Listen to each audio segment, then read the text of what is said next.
दिल्ली से एक अपडेट आपको दे दें। शिवराज सिंह चौहान को एक बड़ी जिम्मेदारी मिली है, जो केंद्रीय कृषि मंत्री हैं। केंद्रीय मंत्री शिवराज सिंह चौहान को एक बड़ी जिम्मेदारी मिली है। झारखंड विधानसभा चुनाव के लिए वे प्रभारी बना दिए गए।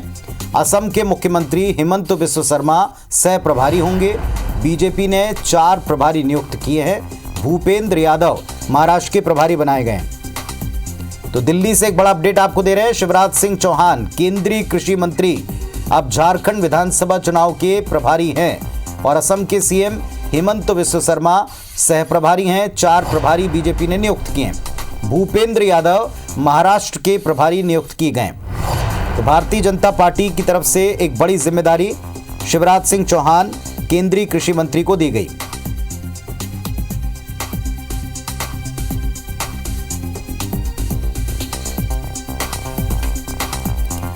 एक बड़ा अपडेट आपको दे रहे हैं। असम के सीएम हिमंत बिस्व शर्मा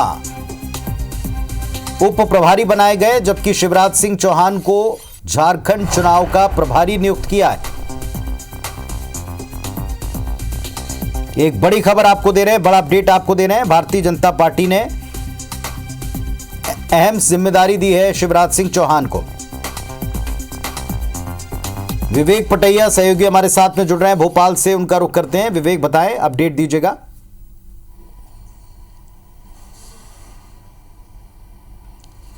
देखिए पुनीत, ये बड़ी जिम्मेदारी है शिवराज सिंह चौहान के कंधों पर झारखंड फतह करने के लिए। और हमने देखा कि जब झारखंड में लोकसभा चुनाव थे तो सबसे ज़्यादा दौरे वहाँ पर शिवराज सिंह चौहान ने किए थे। उस लोकप्रियता का ही नतीजा है कि अब उनको झारखंड विधानसभा चुनाव की जिम्मेदारी अभी से दे दी है। हालांकि अभी चुनाव डिक्लेयर नहीं हुए हैं, काफ़ी समय है, लेकिन भारतीय जनता पार्टी के शीर्ष नेतृत्व ने शिवराज सिंह चौहान के कंधों पर झारखंड जिताने की जिम्मेदारी सौंपी है। उनके साथ असम के जो मुख्यमंत्री है हिमंता बिस्वा शर्मा, उनको भी सह प्रभारी बनाया गया है। दोनों नेताओं की जोड़ी मिलकर झारखंड में जो है कमल खिलाने की जिम्मेदारी इनके कंधों पर है। और सबसे बड़ी बात यह है कि झारखंड में भारतीय जनता पार्टी और शिबू सोरेन की पार्टी, झारखंड मुक्ति मोर्चा और कांग्रेस, ये 3 पार्टियों के बीच एक जो है मुख्य लड़ाई वहाँ पर है। ऐसे में अब शिवराज सिंह चौहान जो है वहाँ कैसे सामंजस्य बिठाते हैं भारतीय जनता पार्टी, और यदि कोई उनके गठबंधन का दल है, एनडीए का दल है, तो उनके बीच में सामंजस्य बिठाना, सीटों की शेयरिंग करना, क्योंकि झारखंड जो है वो बिहार का जो है अविभाजित, जब बिहार था तब बिहार से ही झारखंड बना था। और ऐसे में झारखंड की जो एनडीए की पार्टी नीतीश कुमार की, हो सकता है कि यदि वहाँ पर अपने प्रत्याशी खड़े करती है तो निश्चित तौर पर भारतीय जनता पार्टी और एनडीए जो नीतीश कुमार की पार्टी है, दोनों के बीच जो है सीटों की शेयरिंग भी होगी। और ये भी एक सामंजस्य बिठाना शिवराज सिंह चौहान के लिए चुनौती भी होगी।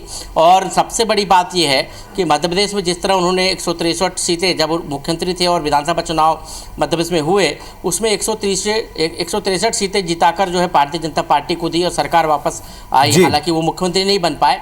और अब केंद्रीय मंत्री की जिम्मेदारी उनके कंधों पर है। कृषि विभाग जैसा बड़ा मंत्रालय, ग्रामीण विकास जैसा बड़ा मंत्रालय जिसका बजट सर्वाधिक है, उस विभाग के मंत्री है। और अब झारखंड के चुनाव की जिम्मेदारी उनके कंधों पर है। अब देखना होगा कि इस चुनौती को, इस जिम्मेदारी को कैसे वो निभाते हैं, क्योंकि झारखंड में उनकी लोकप्रियता, जी बिल्कुल, बड़ी जिम्मेदारी शिवराज सिंह चौहान को दी गई है। जैसा आपने खुद ही बता दिया कि इसमें बजट जिस विभाग का सबसे बड़ा, और किसानों को लेकर जो पिछली सरकार में प्रदर्शन हुए थे वो भी एक चैलेंज बना था। अब की बार उनको देश भर के किसानों का ख्याल रखना है। उन्होंने दीदियों को लेकर भी एक बड़ा ऐलान कर दिया है कि उन्हें कृषि मित्र बनाकर कैसे उनका इस्तेमाल किया जाएगा, कृषि सखी के तौर पर। बहुत बहुत शुक्रिया आपका इस पूरी जानकारी के लिए, डिटेल के लिए।